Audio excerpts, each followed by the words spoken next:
Welcome back to Thinking Cap. My name is Benji, and in today's video, we're going to be running through my very first wildcard draft for game week 31. I'll be showing you how it rotates through the upcoming doubles and blanks so you can fully understand my strategy and maybe to even take a few things into your own pathways. Let's get into it.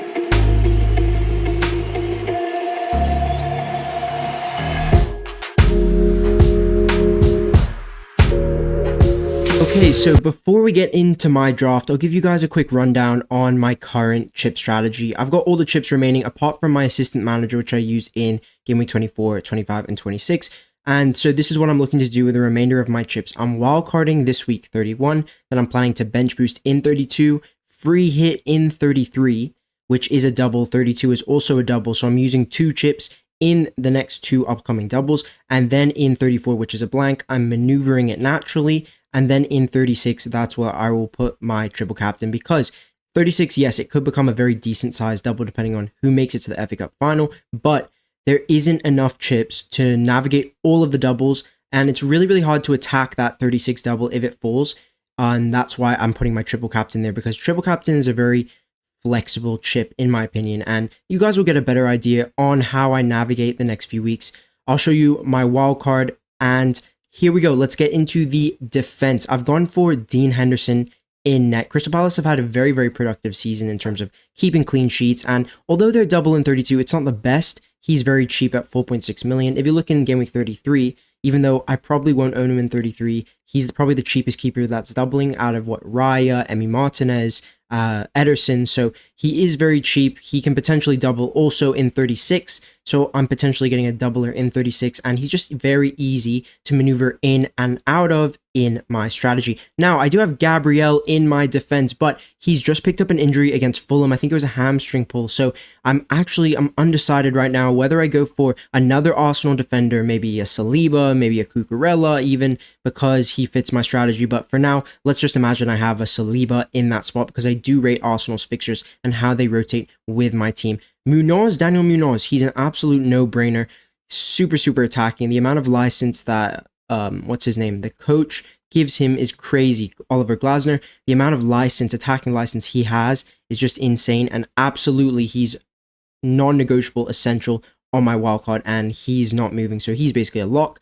I'm very happy to double up on that Crystal Palace defense, even though the double in 32 isn't that great. Now, for the Van Heck spot, I am open to a little bit of change in that spot, but I really, really like Brighton's fixtures across the next patch, how it rotates for me. They have Leicester at home in 32, and that would be a bench boost fixture for me. And he is the new target from set pieces now that Lewis Dunk has come out of that team. So I really, really like Van Heck. I think he's absolutely nailed for Brighton. He'll play every single minute, every single game. And he's probably my favorite Brighton defender at the moment. And you're going to see how that defense rotates. Let's move on to the bench.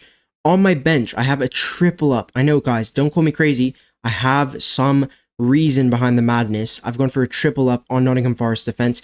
You guys can laugh all you want, but they have kept 12 clean sheets. If they keep a clean sheet against Man United, they'll be 13. They'll be on the most this season. So don't laugh at them. They are one of the statistically best defenses you can invest in this season.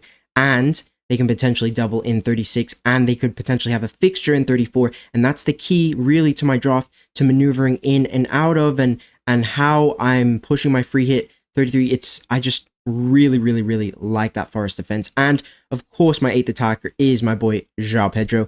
Rutter, who's been competing with JP for that number 10 position. He got injured in the FA Cup quarterfinals, and Herteller said this week that it's looking like season over for Rutter, which seriously boosts João Pedro's expected minutes across, the medium term, at least for the end of season run-in. He's already a good asset on pens for Brighton, just 5.6 mil, and he just fits my strategy like a glove. Let's move into the midfield, where I have gone for a double Newcastle attack setup, Gordon and Murphy. Kluivert's really cheap, and he's on pens, he's on corners. Bournemouth are actually a very good attack. He's just a great asset for the price that we're paying. And guys, you got to get players who could potentially double in 36, because it's going to be very hard to attack that week, and Kluivert is a player who could double in 36 if Man City reach the FA Cup final. So he's in. Salah, Palmer, no-brainers on my strategy, and in the front line, it's pretty simple. I've got Isak and Jean-Philippe Mateta, both who double in Game Week 32 on pens, talismans for their sides.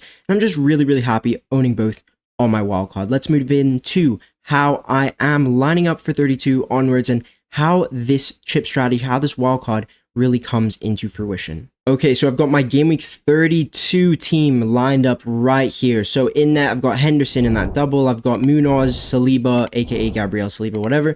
Then Van Heck. Then I've got Salah, Gordon, Murphy, Isak, Palmer. Oh, it's just an absolutely insane team. I'm really happy with my team in 32. Look at that bench. So I would be going for a triple Nottingham Forest setup.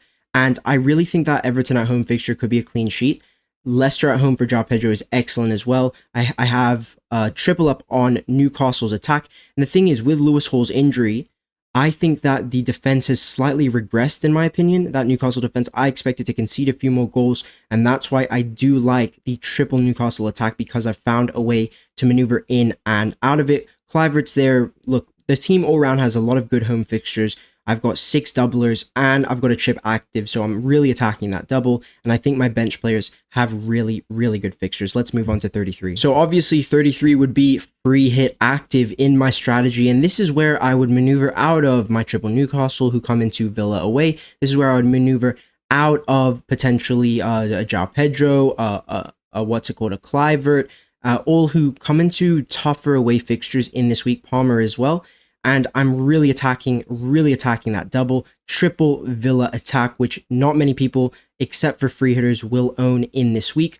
I can have any Arsenal triple up I want, any City triple up I want. Basically, I have almost the ideal team this week, which is why I think it's such a strong strategy, not only because I have the best team this week, but also because I get to attack the 32 double by going super hard on Newcastle. And the thing is, people who are planning to bench boost in this 33 week, they have to sell their Newcastle to kind of get more doublers, if that makes any sense. So by free hitting here and skipping out on that week for Newcastle, I get them back in 34, and you're going to see how good my team looks in 34 with no transfers. It's insane, and I just really maximize a huge double in the season.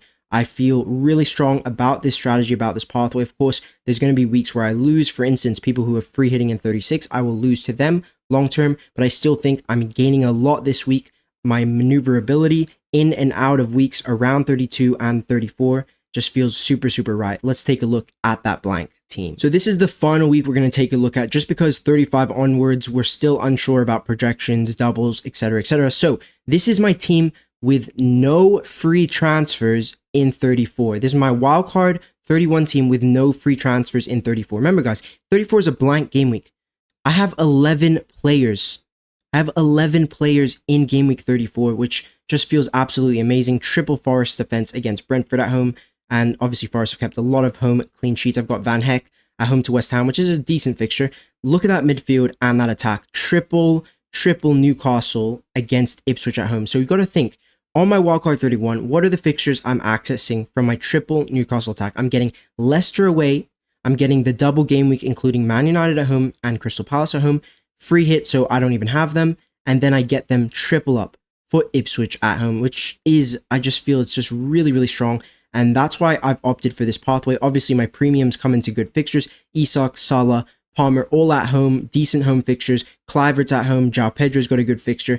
The team is just absolutely amazing for this week. And the thing is, guys, you got to remember, any blankers you sell in 34 are potential doublers in 36. So I don't actually want to make transfers in 34. I want to, the ideal thing for me to do in 34 is roll, because if I can roll with that bench, and let's say Palace do win the 34 semifinals of the FA Cup, which is that's when it is basically. So if Palace win, they can double in 36, and I would already have a triple up on them. If the final was Forest Palace, I would be absolutely in the money, and both teams are at home in the semifinals. So I just wanted to make a really quick video on how I'm planning my wildcard, my kind of current chip strategy as things stand, and hopefully that can give you an insight into maybe what you can do in your teams, what you can figure out. This site where with all the fixtures, I'm going to leave a link to it in the video description if you want to check it out. Shout out FPL.team, absolute legend site. And yeah, guys, if you're new around here, make sure you hit that subscribe button, drop a like on the video, and I'll speak to you in the next one. Peace.